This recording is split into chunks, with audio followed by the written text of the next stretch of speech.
የሃከሮቹ እቅድ በጣም አስገራሚ ነበርም። ምንም ጥይት ሳይተኮስ ካዝና ሳይሰበር እጅግ በጣም ባስደናቂ ሁኔታ 1 ቢሊዮን የአሜሪካን ዶላር ለመዝረፍ እቅዳቸውን ቀጥለው ነበርም። ይህ ክስተትም በሃኪንጉ ዓለም ወይም በሃከሮቹ ዓለም የሴንቸሪው የምዕተ ዓመቱ እጅግ በጣም አስደናቂውና አስገራሚ ዘረፋ ተብሎ ተመዝግቦላቸው ነበርም። በዓለማችን ላይ ያለ ጠንካራ የሚባል ሴኩሪቲ ሲስተም እንኳን ሊያቆም የማይችለው ኃይለኛውን ዘረፋ ለማድረግ ጉዟቸውን በቀጠሉ ሰዓት እጅግ በጣም ትንሽ የተባለ የስፔሊንግ ስህተት የስራቸው ትልቁ እንቅፋት ሊሆንና ዛሬ እኛ ልንሰማው ችለናል። እንዴትና በምን አይነት ሁኔታ ካላችሁ ወደ ፕሮግራሙ እንግባ። እጅግ በጣም አስደናቂ ቪዲዮ ነው፣ እንድትከታተሉ ተጋብዛችኋለሁ። ሃከሮቹ የባንግላዴሽ ኢንተርናሽናል ባንክን 1 ቢሊዮን ዶላር ለመዝረፍ በጣም አስገራሚ ፕላን አድርገው ነበረም። ፕላናቸውን በጣም ጠንካራና ፐርፌክት ስለነበረ በዓለማችን ላይ ያለ ጠንካራ የሚባል ሴኩሪቲም እንኳን የሴኩሪቲ ወይም የደህንነት ሲስተሙ አያቆመንም ብለው ተማምነዋል። ለ1 ዓመት ያህል መኖሩ እንኳን በማይታወቅና በማይታይ ማልዌር የባንኩን ኔትወርክ እያንዳንዱ ሲስተም ሲበረብሩና ሲሰራስሩ ቆይተው ነበረም። ለስራቸው መርጠው የነበረው 3 የተለያዩ ታይም ዞኖችን ሲሆን ከዛ ሌላ ደግሞ ብሔራዊ የተባሉ ትልልቅ በዓላትን ፕላናቸውን ለመፈጸም ወይም ወደ ተግባር ለመግባት ያቀዱበት ሁኔታ ነበረ። ግን ይህን ሁሉ አስደናቂ የሆነ ፕላን ካደረጉ በኋላ እነዚሁ ሰዎች አንድ የማይጠበቅና ትንሽ የተባለ ስህተት ሊፈጥሩ ቻሉ። ይህ ስህተትም ደግሞ ምናልባት የ4ኛ ክፍል ተማሪም እንኳን ይሳሳተዋል የማይባል ስህተት ነበረ። ምክንያቱም የአንድ ስፔሊንግ ስህተት ይህንን የቢሊዮን ዶላር ዘረፋ እና የሁሉ ድካማቸውን ያበላሸና ገደል የከተተ ሊሆን ቻለም። ዓለም ድንቅ ናት በሚለው ፕሮግራም በድጋሚ ተገናኝተናል። ውድ ቤተሰቦች ዕለቱ ጃንዋሪ 2015 ነው በፈረንጆቹ። የዛ ዕለትም ልክ ጠዋት ላይ የባንግላዴሹ ኢንተርናሽናል ባንክ ሰርቨሩ ላይ ወይም ኮምፒውተራቸው ላይ አንድ ኢሜይል ሲገባ ምልክት ያሳያቸዋል። ይህ ፋይልም በእርግጥ ዚፕ የተደረገ ፋይል ነበረ። በውስጡ ግን የነበረው አንድ ፊሽንግ የሚባል ኢሜይል ነው። በውስጡም ደግሞ ስራ ፍለጋን የሚያመለክት ሰው ማመልከቻ ነበረበት ኢሜይል ውስጥ ማለት ነው። የባንኩ ሰራተኞችም ኢሜይሉ ከደረሳቸው በኋላ ኢሜይሉን መክፈት ብቻ ሳይሆን ያንን ሲቪ የተባለን ፋይል ዳውንሎድ አደረጉት። ይህን ሲሰሩ የባንክ ሰራተኞቹ ያላወቁትና ያልተረዱት ነገር በባንግላዴሽ የባንክ ታሪክ ውስጥ በጣም ትልቅ የተባለውና አስደንጋጩ የዝርፊያ ታሪክ ጅምሩ እንደሆነ ከነጭራሹ አልጠረጠሩም ነበረም። ምክንያቱም እዛ ዚፕ ፋይል ውስጥ የነበረው ቫይረስ ከ3 ዋና ከሚባሉ ትልልቅ ኮምፒውተሮች ከባንኩ አንደኛው ኮምፒውተር ላይ የባንኩን ሚስጥርና ምንነት ለማየት የማይታወቅ ለየት ያለ ትልቅ በር ከፍቶላቸው ነበረ። ይህ ክስተት በመፈጠሩ ሃከሮቹ ያሰቡትና ያለሙት ነገር በትክክል ኢላማውን መጥቶላቸው ነበረ። ምክንያቱም በዚህ ሰዓት ላይ ኢንክሪፕትድ የተደረገ ኮምፒውተር ላይ አንድ ማልዌር ሊበትኑ ችለዋል ወይም በነጻነት እንዲንቀሳቀስ ለቀቁት።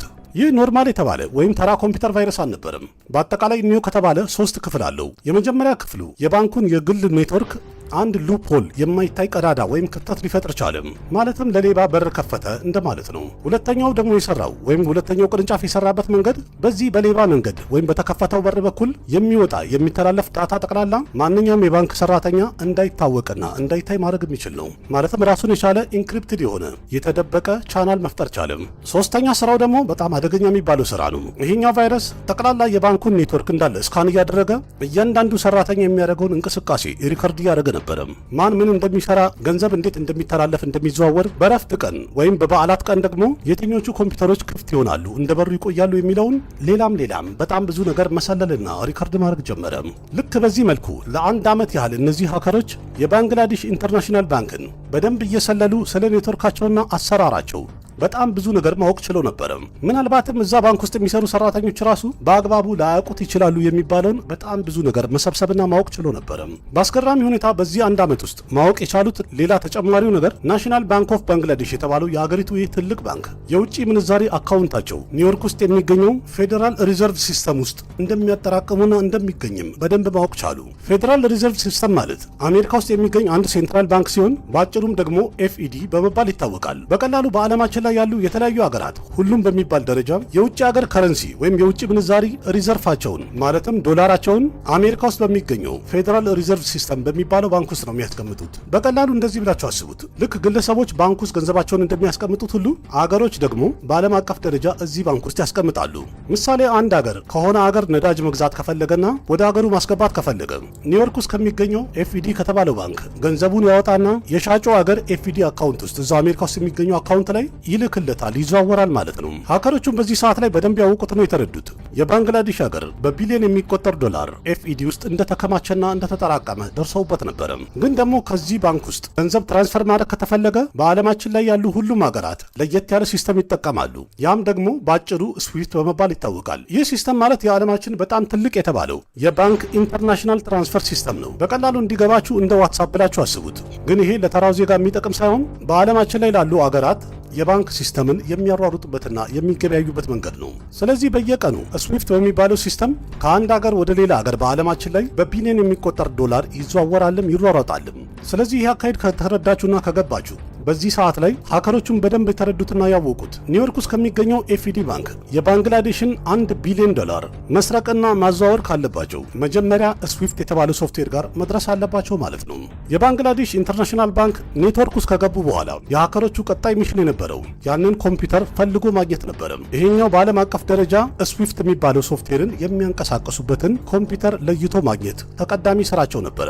ዋና ምክንያቱ ደግሞ ያንን ኮምፒውተር በደንብ ከተቆጣጠሩትና ማንቀሳቀስ ከቻሉ በኋላ ኒውዮርክ ውስጥ ከሚገኘው ኤፍዲ ከሚባለው ባንክ የሚፈልጉትን ያህል መጠን ማዘዋወር እንዲችሉ ግዴታ አስፈላጊ ነው ኮምፒውተሩ።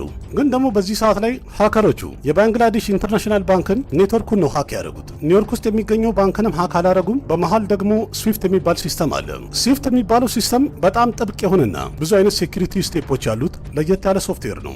ዋና ምክንያቱ ደግሞ በዓለማችን ላይ በጣም ሴንሲቲቭ የሚባለውን የንግድ እንቅስቃሴ ኮንትሮል የሚያደርግ ሲስተም ስለሆነ በጣም ጠበቅ ያለ ነው። ግን ደግሞ የፈለገ ቢሆን የኮምፒውተር ሲስተም ነውና እንደ ማንኛውም የኮምፒውተር ሲስተም ደግሞ አንድ ድክመት አለበት። እሱም ደግሞ ሌላ አይደለም፣ የሰው ጣልቃ ገብነትና የሰው ስህተት ነው። በመጨረሻም ከረጅም ጊዜ ፍለጋ በኋላ ሀከሮቹ የባንግላዴሽ ኢንተርናሽናል ባንክ ውስጥ የሚገኘውን ያንን ኮምፒውተር ፈልገው ማግኘት ቻሉ። በስዊፍት የሚደረጉትን ማንኛቸውን እንቅስቃሴዎች አውቶራይዝ የሚያደርጉበትና የሚፈቅዱበትን ኮምፒውተር ማግኘት ቻሉ። ስለዚህ የመረጡት መንገድ ቀለል ያለ ነው። ስዊፍት የተባለውን ሲስተም ቀጥታ ሀክ ከማድረግ ይልቅ እነዛን ኮምፒውተሮች በደንብ መከታተልና መቆጣጠር ፈለጉ። ስዊፍት በተባለው ሲስተም ክፍያ የሚፈጸምባቸውን ሀከሮቹ አሁንም ተረጋግተው ለወራት የባንኩን ሲስተም ብቻ ሳይሆን እያንዳንዱን ሰራተኛ መከታተል ጀመሩ። እንዴት ብለው ሎጊን እንደሚያደርጉ፣ እንዴት አድርገው ኦርደሮችን፣ የተለያዩ ትዕዛዞችን ታይፕ እንደሚያደርጉ፣ በመጨረሻም በምን አይነት መንገድ ቫሪፋይ እንደሚያደርጉ እንደሚያጣሩ ክትትላቸውን ቀጠሉ። ስለዚህ በመጨረሻም ሀከሮቹ የባንኩ ሰራተኞች ይህንን ሲስተም እንዴት አድርገው አውቶራይዝ እንደሚያደርጉና በምን አይነት መንገድ ክፍያውን እንደሚያሯሩጡ በደንብ የተማሩበትና የለመዱበት ሰዓት ደረሰ። ቢሆንም ግን ሲስተሙን ማንቀሳቀስና ሎጊን ማድረግ ብቻ በቂ አልነበረም። ዋናውና ትልቁ ሚሽን አሻራቸውና ማንነታቸውን ማጥፋት ከሰሩ በኋላ እና ሳይታወቁ ገንዘቡን ይዘው መሰወር በጣም ከባዱ ሚሽን ነበረ። ለዚህም ደግሞ የሚያስፈልጋቸው የባንኩን ቀደም ያለ ቆየት ያሉ የተለያዩ የትራንስፈር ሪከርዶችን ያስፈልጋቸው ነበረ። ያንንም በተለያየ መንገድ ካገኙ በኋላ በትክክል ተረጋግተው ማጥናትና መከታተል ጀመሩ። በዛም ደግሞ በደንብ ጠንቅቀው የተረዱትና ያገኙት ባንኩ ከፍተኛ የሆነ ገንዘብ ወይም መጠኑ ከፍ ያለ ገንዘብን ሲያዘዋውሩ በምን አይነት መልኩ ክፍያ ይፈጸማል የሚለውን ሂደት እያጠኑ ሄዱ። ይህ ጥናትም የሚያካትተው እነዛ መጠናቸው ከፍ ያሉ የገንዘብ መጠኖች የሚዘዋወሩበት ሰዓት ላይ መቼ ነው የሚዘዋወሩት፣ ለማን ነውስ የሚላኩት፣ እነዛ ወረቀቶች ላይ ደግሞ ወይም ኦርደሩ ላይ ምን አይነት ነገር ይጻፋል የሚለውን ማጥናት ጀመሩ። ይህን ሁሉ ነገር በትክክሉ አጠኑት። ምክንያቱም በዓለማችን ላይ እስከዛሬ ድረስ ከደረሰው የባንክ ዝርፊያ ትልቅ የተባለው ዘረፋ በሚፈጽሙ ሰዓት ላይ ሲስተሙም ሆነ የባንክ ሰራተኞቹ ይህ ክስተትማ በየቀኑ ልክ እንደሚደረገው ኖርማል የባንክ ትራንዛክሽን እንቅስቃሴ ነው ብለው እንዲያስቡ ለማድረግ የተደረገ እቅድ ነው። በዚህ ሰዓት ላይ ሙሉ ለሙሉ ኮምፒውተሩን ተቆጣጥረውታል። በዛ ላይ ደግሞ ጠጠር ያለና ኃይለኛ የሆነ ፕላንም አዘጋጅተዋል። እንደዛም ሆኖ ግን ሌላ አንድ ተጨማሪ የብልጥ ስራ ሊሰሩ ችለዋል። እነሱም ደግሞ ያሰቡት በአንድ ጊዜ $1 ቢሊዮን ትራንስፈር ካደረጉ የሆነ ቦታ ላይ በትክክል አደጋ ምልክት ሊታይና ሊበራ ይችላል ብለው የተረዱበት ሰዓት ነበረ። ምክንያቱም የገንዘቡ መጠን ከፍተኛ ስለሆነ ተጨማሪ የሆነ አውቶራይዜሽን ወይም ፍቃድ ሊጠይቅ ይችላል ብለው የፈሩበት ሰዓት ነበረ። ስለዚህ ሀከሮቹ እዚህ ጋር ያሰቡት ምንድነው? ይህንን ከፍተኛ ገንዘብ መጠኑን ቀነስ አድርገው ቆራርጠው በተለያየ መንገድ ትንሽ አድርገው ለማዘዋወር አሰቡ። ዝርፊያ ከመፈጸሙ ከአንድ ዓመት በፊት ሜይ 2015 ላይ የፊሊፒኗ ዋና ከተማ የሆነችው ማኒላ ውስጥ የሚገኘው RCBC የተባለው ባንክ ውስጥ 5 አካውንቶችን ከፈቱ።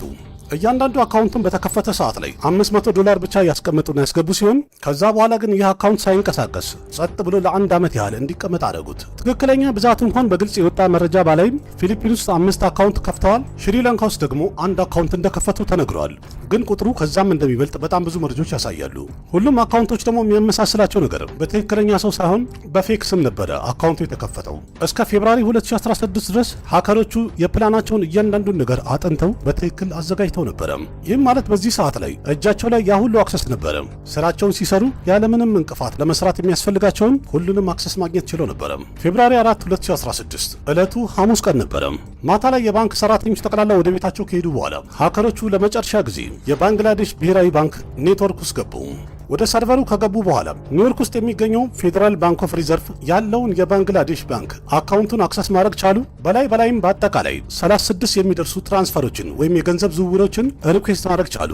36ቱም የገንዘብ ዝውውሮች መጠን የተጠየቀው ሲደመር $951 ሚሊዮን የአሜሪካን ዶላር ይደርሳሉ። ማለትም $1 ቢሊዮን ሊደርስ ትንሽ የጎደለው ማለት ነው። የዚህ ዘረፋ በጣም አስደናቂና አስገራሚው ነገር ይህን ዘረፋ ወይንም ደግሞ ይህንን ዝርፋ ያደረጉበት ታይሚንጋቸው ነበረ ወይም ሰዓቱ። በዚህ ሰዓት ላይ ሃከሮቹ ረዘም ያለ ዊኬንድን ጠብቀው ሰሩ ወይም ተጠቀሙበት የሚባል ብቻ ሳይሆን እንዲያውም በዓለማችን ላይ ያሉ 3 የተለያዩ ሰዓት አቆጣጠሮችን ወይም ደግሞ ታይም ዞኖችን በደንብ ተማምነውበት ዝርፊያውን ለመፈጸም ወስነው ነበረ። ባንግላዴሽ ዋና ዘረፋ የሚፈጸምበት ባንክ ያለበት ሀገር ነው። ኒውዮርክ ደግሞ ትክክለኛ ገንዘባቸው የተቀመጠበት ቦታ ነው። ፊሊፒንስ ደግሞ የሚዘርፉት ገንዘብ ወይም የሚያዛውሩት ገንዘብ የሚደርስበትና መዳረሻ ሀገር ነው። ሶስቱም ሀገራት እንግዲህ ካየ ነው የሰዓት አቆጣጠራቸው የተለያየ ነው። ስለዚህ ቀላል ነው ሀከሮቹ ይህንን የሰዓት ጋፕ ወይም ክፍተት በደንብ ለመጠቀም የወሰኑበትና ያቀዱበት ሁኔታ ነው ያለው። ማለትም ባንግላዴሽ ውስጥ ሐሙስ ማታ ሲሆን ፊሊፒንስ ውስጥ ደግሞ ዊኬንድ አንድ ብሎ ጀምረዋል። ምክንያቱም ፊሊፒንስ ውስጥ ስራ የለም፣ እረፍት ናቸው። ይህም ማለት በዛን ቀን ባንኩ ስለሚዘጋ ያልተለመደና ለየት ያለ እንቅስቃሴ ሲደረግ የሚከታተልና ሊያይ የሚችል ምንም አይነት ሰራተኛ የለም ማለት ነው። በዛው ሰዓት ደግሞ ኒውዮርክ ውስጥ አርብ ጠዋት ይሆናል። ባንግላዴሽ ውስጥ ያሉ ሰራተኞች በተኙ ሰዓት ኒውዮርክ ውስጥ የሚገኘው ኤፍኢዲ ባንክ ውስጥ ደግሞ ያሉ ሰራተኞች ወደ ስራ መግባታቸው ነው። ስለዚህ ይህኛውን ትራንዛክሽን ወይም ፕሮሰሱን ማየቱ ለነሱ የተለመደና ኖርማል እንቅስቃሴ ሆኖ ይገኛል። ከሐሙስ ማታ ጀምሮ አርብ ጠዋት ኒውዮርክ ውስጥ ያሉ ኤፍኢዲ ባንክ ሰራተኞች እስከሚገቡ ድረስ ሃከሮቹ በጣም ረዘም ያለ ክፍት ሰዓት ማግኘት ችለዋል። እንደዛም ሆኖ ግን እዚህ ጋር ሌላ አስደናቂ የሆነ አንድ ክስተትን የእቅዳቸው ክፍል አድርገው ነበረ። ቀጣይ ሰኞ የስራ ቀን ማለት ነው ፌብሩዋሪ 8 ላይ ፊሊፒን ውስጥ የቻይና አዲስ ዓመት ስለሚከበር ከነጨራሹ ስራ ለሚባልበት ቀን ነበረ። ይህም ማለት ሰኞ ላይ እንኳን ፊሊፒንስ ውስጥ የሚገኘውን ባንክ ቢያስጠነቅቁትና አካውንቱ ገንዘቡ እንዳይንቀሳቀስ ይዘጋ እንኳን ብለው ቢጠይቁ ይህ ጥያቄና ትዕዛዝ ወይም ኦርደር የሚደርሳቸው ማክሰኞ ነው ማለት ነው። ይህም ማለት ሰራተኞቹ ማክሰኞ ወደ ስራ ሲገቡ ስዊፍት አካውንታቸው ላይ ሎጊን የሚያደርጉበት ሰዓት ነው። የሃከሮቹ እቅድ ቀለል ያለ ነው። ከአርብ ጀምሮ እስከ ሰኞ ድረስ በአጠቃላይ 4 ቀናቶች አሏቸው። 3 ሀገራት ናቸው። 3 የተለያየ ታይም ዞን አላቸው ሀገሮቹ። በዛ ላይ ደግሞ በጸጥታ ስራቸውን የሚሰሩበት 4 ቀንም አላቸው። ይህ እንግዲህ በዓለማችን የዝርፊያ ታሪክ ላይ እጅግ በጣም በጥንቃቄና በብቃት ካልኩሌት የተደረገ አስገራሚ እቅድ የተደረገበት ዘረፋ ነበረ። በትክክልም ሲታይ ካልኩሌሽናቸው ፐርፌክት የሚባል ነው። ግን ደግሞ ሰዎች ናቸውና ችኮላቸው ምን ይደረግ። በዚህ ሰዓት ላይ ኒውዮርክ ውስጥ አርብ ጠዋት ሆነዋል። ኤፍኢዲ ባንክ ውስጥ የሚሰሩ ሰዎችም ስዊፍት ከተባለው አካውንት ላይ በላይ ሪኩዌስት እየደረሳቸው ነበረ ወይም ወጪ እየጠየቁ ነበር። ሁሉም ጥያቄዎች በታዩ ሰዓት ላይ በጣም ትክክለኛ ይመስሉ ነበረ። ስለዚህ ኤፍኢዲ ባንክ ውስጥ ሰራተኞቹ እነዚህን ትራንዛክሽኖች መፍቀድና ፕሮሰስ ማድረግ ጀመሩ። ከፈቀዱላቸውና እንዲዘዋወር ኦኬ ካሉት ደግሞ በሚሊዮን የሚቆጠር ዶላር መዘዋወር ጀመረ። በዚህ ሰዓት ላይ ገንዘብ ልክ እንደ ውሃ እየፈሰሰ ነበረ። ከነዚህ ትራንዛክሽኖች መሃል አንደኛው ትራንዛክሽን $20 ሚሊዮን ነበር መጠኑ። ሽሪለንካ ውስጥ የሚገኝ አንድ አካውንት ውስጥ እንዲገባ የተጠየቀ ነው። ይህን ያህል ከፍተኛ የገንዘብ መጠን እየተላከ የነበረው ሽሪላንካ ውስጥ ለሚገኝ አነስ ስላለ የእርዳታ ተቋም ነበረ። ግን እንደዛም ሆኖ ኤፍኢዲ ባንክ ውስጥ የሚሰሩ ሰዎች ከነጭራሹ አልተጠራጠሩም። ስለዚህ ይህንን ሪኩዌስት አፕሩቭ አደረጉት ወይም ፈቀዱለት። ገንዘቡም ደግሞ ተነስቶ በጀርመን በኩል ወደ ሽሪላንካ ጉዞውን ቀጠለ። ገንዘቡ በመንገድ ላይ በነበረ ሰዓት ላይ አንድ የሰው ስህተት ወይም የሰው ጥፋት ጠቅላላ ጨዋታውን ሊገለብጠው ቻለ። ይህ ስህተትም ደግሞ ሃከሮቹ ለሚዘዋወርለት ሰው የሚለው ቦታ ላይ የጻፉት ስም ሻሊካ ፋውንዴሽን ብለው ጽፈው ነበር። ግን እዚህ ጋር የጻፉት የነበረው ሻሊካ ፋውንዴሽን አልነበረም፣ ሻሊካ ፈንዴሽን ነበር የሚለው። ይህም ማለት ፋውንዴሽን የሚለው ጽሑፍ ላይ ኦ የሚለው ቃል አልነበረም። ኦ የነበረውን ኤ ያደረጉት። ግን ይህንን ጥፋት የአሜሪካው ኤፍኢዲ ባንክ ሰራተኛ አልነበረም የያዘው። እንዲያውም ጀርመን ውስጥ የሚገኘው ባንክ ነበር የያዘው። ማለትም ገንዘቡ በዚህ በኩል ስለሚያልፍ ማለት ነው። የጀርመን ባንክም ለአሜሪካው ኤፍኢዲ ባንክ የጻፉላቸው ወይም የላኩላቸው መልእክት የሆነ ችግር ያለ ስህተት ያለ ነገር ይመስለናል፣ ምክንያቱም ኦርደሩ ትክክል አይደለም አሏቸው። ይህ ነገር በተነገራቸው ሰዓት ላይ ኒውዮርክ ውስጥ የሚገኙ ኤፍኢዲ ባንክ ሰራተኞች በጣም መደናበር ጀመሩ። ምክንያቱም የተጭበረበሩና የተታለሉ እንደሆነ በደንብ ያወቁበትና የተረዱበት ሰዓት ነበረ። ይህን ነገር ከደረሱበትና ካወቁ በኋላ ፈጠን ብለው ከባንግላዴሽ ባንክ ጋር ግንኙነት ለማድረግ የሚችሉትን ያህል ጥረት አደረጉ። ግን ደግሞ እዛ አርብ ሆኖ ነበረ። ባንኩ ዝግ ነው። ስልክ እንኳን የደወሉትን የሚያነሳም አንድ ሰውም አልነበረም። $81 ሚሊዮን በዚህ ሰዓት ላይ ተዘዋውሮ ነበረ።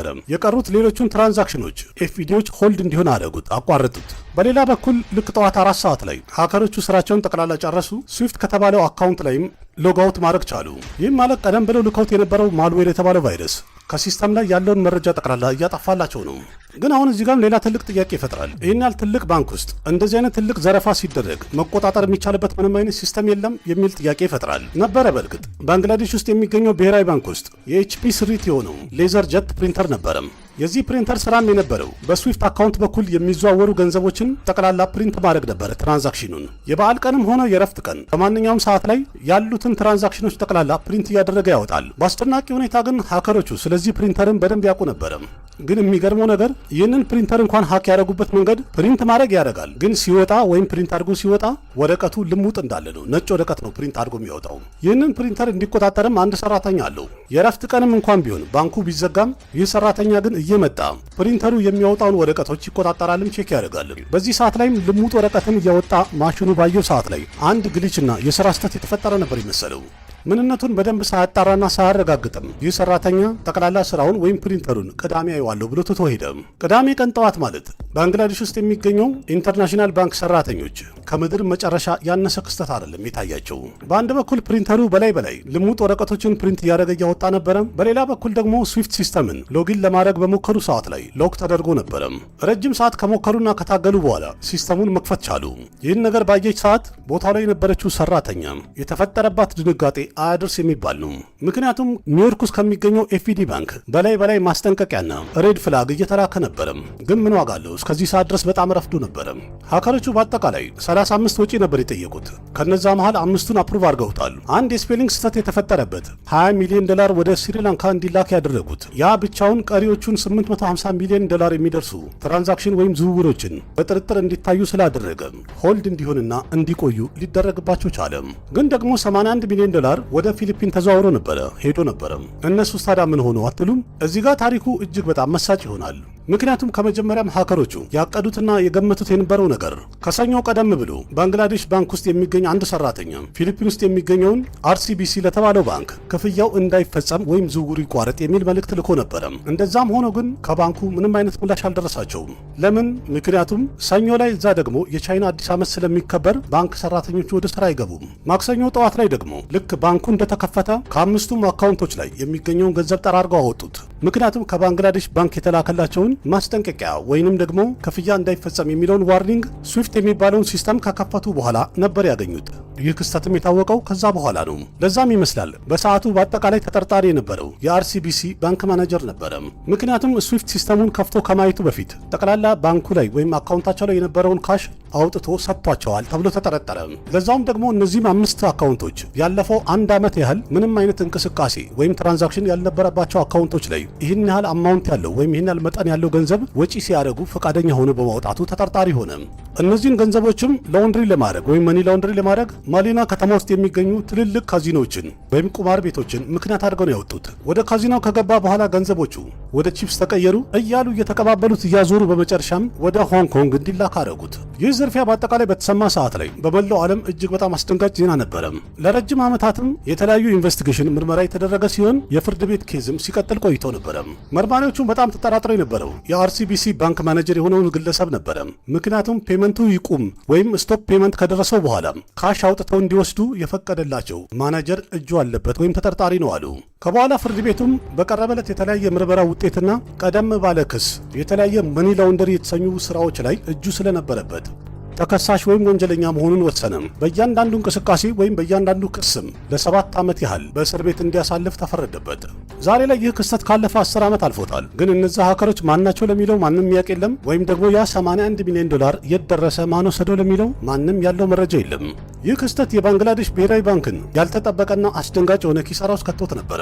በአንድ በኩል $81 ሚሊዮን ያለ አግባብ እንዲዘረፉ ያልታሰበ ክፍተት ተፈጥሮባቸው ተናደው ነበረ። በሌላ በኩል ደግሞ በአንድ ስፔሊንግ ስህተት የተነሳ ብቻ $850 ሚሊዮን ማትረፋቸው ወይም ማዳናቸውም ደግሞ አስደስቷቸዋል። በእርግጥ ከጥቂት ዓመት በኋላ የዓለማችን በጣም ትልቅ የሚባለው የሳይበር ዘረፋን ኢንቨስቲጌት ማድረግ ጀምሮ ነበረ። የተለያዩ ሀገራት ኤጀንቶችም ተካፋይ የሆኑበት ምርመራ ነበረ። የባንግላዴሽ ፖሊስ፣ ኢንተርፖል፣ የኢንተርፖል የሳይበር ቲም፣ የፊሊፒን የስለላ ቡድን፣ CIA፣ የተለያዩ በዓለማችን ላይ ያሉ የስለላ ቡድኖች ይህንን የዓለማችንን ከባድ የተባለ መኒ ላውንደሪ ለማቆም በጣም ከባድ ጥረት አድርገው ነበረ። በዚህ ምርመራ የሚያገኙት የነበረው የማልዌሩን ምንነት እንኳን ለማጣራት በሞከሩ ሰዓት ላይ እጅግ በጣም ውስብስብ ነበረ። ማለት ከስተም ሜድ ነው። ሁለተኛው ደግሞ ወደ ስዊፍት አካውንት የገቡበት መንገድም በጣም በአስገራሚ ሁኔታ የማይታወቅ ነው። በምን አይነት መንገድና እንዴት ብለው ገቡ የሚለውን በደንብ በመረመሩ ሰዓት ላይ ይህ ማልዌር ራሱ በዓለማችን ላይ ሌላ ቦታ ላይ የተጠቀመ ሰው ካለ ብለው ባጣሩ ሰዓት ላይ አንድ ፍንጭ ሊያገኙ ቻሉ። ያም ደግሞ ሶኒ ፒክቸርስ የተሰኘውን የፊልም ካምፓኒ በ2014 በእንደዚህ አይነት ቫይረስ አጥቅተውት ፋይሎቹን ዘርፈውት ነበር። ያን ካምፓኒ ደግሞ ሃክ አድርጎ ፋይሎቹን ሊክ ያደረገ የነበረው እንደሚታወቀው ሰሜን ኮሪያ ነበረች። እነዛም ደግሞ ለዛሩስ የሚባሉ ግሩፖች ናቸው። በዓለማችን ላይ ከ1500 የበለጡ ሃከሮች ይገኛሉ። ከ500 በላይ ደግሞ አክቲቭ የሆኑ ስታፎች አሉት። እነዚህ ግሩፖች ኪም ጆንግ ኡን ወይም የኮሪያው ፕሬዚዳንት ቀጥታ የሚያዛቸውና የሚያሰራቸው ግሩፖች ናቸው። ይህ ግሩፕ ራሱ በ2015 ኢኳዶር ባንክ ላይ $12 ሚሊዮን ዘርፈው ነበር። በ2016 ደግሞ የባንግላዴሽን ባንክ $81 ሚሊዮን ዘርፈውታል። በ2017ም ቢሆን ልክ እንደዚሁ ከባድ የሆነ የሳይበር ጥቃት ፈጽመው ግን ሳይዘርፉና ስራቸውን ሳይጨርሱ ተባኖባቸው ነበረ። በጣም ትልቅ ግርግርን ፈጥረው ነበረ። አንድ አይነት ቴክኒክና አንድ አይነት ፓተርን በመጠቀማቸው እነሱ መሆናቸው ታውቆ ነበረ። በመጨረሻም እንግዲህ ይህን ስራ ሰርቷል ተብሎ ስም የተጠራውና የተጠቀሰው ፓርክ ጂን ዮንግ የተባለ ግለሰብ ነው። እንደተባለው ከሆነ ወይም ሪፖርቱ እንደሚያሳየው ከሆነ የዚህ ሁሉ ስራ ማስተር ማይንድ ነው ተብለዋል። ሴፕቴምበር 2018ም ይህ ግለሰብ ስራውን እንደሰራና ወንጀለኛ መሆኑን ኤፍቢአይ በትክክል ክሱን አደራጅቶና አጠናክሮ ወንጀለኛ መሆኑን እንደነገገ። ይህ ሰውም ደግሞ ዜግነቱ ሰሜን ኮሪያዊ ነው። በተለያዩ ወንጀሎችን በጣም ይፈልጋል። 180 የሚደርሱ የክስ ፋይሎች አሉበት። በጣም ብዙ መረጃዎችን ያጠናከረ ነው። ወንጀለኛ እንደሆነ የተረጋገጠበትም ሁኔታ አለ። ግን ደግሞ የሚኖረው ሰሜን ኮሪያ ውስጥ ነው። እዛ ደግሞ ገብቶ ማን ሊይዝ ይችላል? ግን አሁን እዚህ ጋር ትልቁ ጥያቄ ሰሜን ኮሪያ ለምን እንደዚህ ታደጋለች? ወይም አንድ ሀገር ይህን ማድረግ ምን አስፈለገው ልትሉ ትችላላችሁ። የዚህ መልሱም ደግሞ ኢኮኖሚክ ቴንሽን ነው። አሜሪካ እንደሚታወቀው ከፈረንጆቹ ከ2013 ጀምሮ ሰሜን ኮሪያ ላይ የተለያዩ ከባድ የሚባሉ ማዕቀቦችን ጥላለች። በዛም የተነሳ ሰሜን ኮሪያ በዓለም አቀፍ ደረጃ የምትፈልገውን መኒ ትራንስፈር ማድረግ አትችልም። የተለያየ ቦታ ላይ የምትፈልገውን ነገር በምትገዛ ሰዓት ላይ በተለመደው አይነት መንገድ መክፈልም አትችልም። ስለዚህ የሰሜን ኮሪያ ፕሬዝዳንት አዲስ መንገድ ፈጠረ። ሃከሮችን አደራጅቶ ከተለያየ ሀገራት ላይ ገንዘብ መስረቅን አማራጩ አደገም። በዛም ደግሞ የራሳቸውን የሀገራቸውን ኢኮኖሚ ይመሩበታልም ይጠቀሙበታል የሚባል ሆናል። ኤፍቢአይ እንዳለው ማለት ነው። ይህ ማልዌር እንግዲህ ወይም ደግሞ የተጠቀሙበት ቫይረስ ከስተም ሜድ ነው፣ ለብቻ የተሰራ እንጂ የትኛውን ቦታ ላይ የሚገኝ አይደለም። ስለዚህ በዓለማችን የዝርፊያ ታሪክ ላይ ወይም የሀከሮች ታሪክ ላይ አንድ ሀገር የተካፈለበት የመጀመሪያው ዝርፊያ ያስብለዋል። ይህም ደግሞ በዓለማችን ላይ ያለ የባንክ ሲስተምን በጣም ያንቀጠቀጠና ያስደነገጠ ዜና ነበረም። ይህ ክስተት ከተፈጠረ በኋላ የባንግላዴሽ ብሔራዊ ባንክ ገቨርነር የነበረው አሲም ረማን ስራውን እንደለቀቀ ተነግረዋል። ናሽናል ቼናቸውን በጣም በኃይለኛው ስለተናጋ የባንግላዴሽ ብሔራዊ ባንክ ጠቅላላ ሲስተማቸውን በድጋሚ ኢንስቶል ለማድረግ ተገደዱ። አዳዲስ የሆኑ የሴኩሪቲ መንገዶች እንዲስተካከል አደረጉ። የተለያየ መሰረተ ልማት እንዲገነባ አደረጉ። እንደዚህ አይነት የሳይበር ጥቃትም እንዳይደርስ ሳይበር ሴኩሪቲውን ከነበረበት 10 እጥፍ ማደግ እንዲችል አደረጉ። ስዊፍት ሲስተማቸውም ማንም ሰው ገብቶ ሊዘርፋቸውና ሊያንቀሳቀሰው እንደሚችል በደንብ ስለተረዱ ለየት ያለ ሴኩሪቲ ፕሮግራም ፈጠሩ። ሲኤስፒ የተባለው ማለት ነው። በረፍት ቀንም ሆነ በበዓላት ላይ 24/7 በትክክል ሞኒተር የሚያደርግና ያለውን ሲስተም ለኃላፊው የሚያሳውቅ አዲስ ሲስተም ፈጠሩ። በሀገሪቱ ውስጥ ያሉ ሁሉም ባንኮች ይህንን ጉዳይ እንዲያውቁና በተጠንቀቅ እንዲከታተሉ የተለያየ መመሪያዎች ወጡ። ይህ እንኳን በዚህ አልፏል። ግን ተከሳሹ አሁንም ሰሜን ኮሪያ ውስጥ ነው የሚገኘው። በዛ ላይ ደግሞ ሃከሮቹ ለዛሩስ የተባሉ ሃኪንግ ግሩፖችም አሁንም ፍሪ ናቸው ወይም ደግሞ አክቲቭ ናቸው። በተለያየ መንገድም ሳይበር አታክ እያደረጉ እንዳለ አንዳንድ መረጃዎች ያሳያሉ። የባንግላዴሽ መንግስት ወይም ባንክ በተለያየ በህግ ሲስተም እየታገሉ የተዘረፉትን ገንዘብ መልሰው ሪከቨር ለማድረግ እየተጣጣሩ ነው ያሉት። በአጠቃላዩ ብቻ የምዕተ ዓመቱ አስገራሚው የባንክ ዝርፊያ ወይም የሃከሮች ዝርፊያ ታሪኩ ይህንን ይመስላል። ልክ እንደዚህ አስገራሚ የሆኑ የዝርፊያ ታሪኮችን መከታተል የምትፈልጉ ከሆነ ራሱን የቻለ አንድ ፕሌሊስት አዘጋጅቻለሁ። እዛ ላይ ገብታችሁ እንድታዩ ጋብዛችኋለሁ። ተስፋ ማድረገው እንግዲህ ዛሬ ዓለም ድንቅራት የተሰኘው ፕሮግራም እንደተመቻችሁ ነው። ብዙ ነገር እንዳወቃችሁበት ምንም ጥርጥር የለኝም። ቪዲዮ ብዙ ሰው ጋር መድረስ እንዲችል በደንብ ሼር እንድታደርጉ ጠይቃችኋለሁ ወይም ጋብዛችኋለሁ። ቪዲዮ ከተመቻችሁ ላይክ አድርጉ። ያላችሁን ሀሳብ አስተያየት በኮሜንት ግለጹ። ለጓደኞቻችሁም ሼር አድርጉ። ለቤቱ አዲስ ሆናችሁም ሰብስክራይብ በማድረግ ቤተሰብ ሁኑ። ልክ እንደዚህ እያዝናኑ የሚያስተምሩ የተለያዩ ምርጥ ፕሮግራሞችን በዚህ ዩቲዩብ ቻናል ታገኛላችሁ። በተርታ አቀርብላችኋለሁ። በፍቅር የተሞላውና የሚያበረታታው ኮሜንታችሁን ያለ ትዕግስት እጠብቃለሁ። በሌላ ምርጥ ቪዲዮ በድጋሚ እስከምንገናኝ አቅራቢያችሁ ቃሲም መካ ነበርኩኝ። ደህና ሁኑ። ባባይ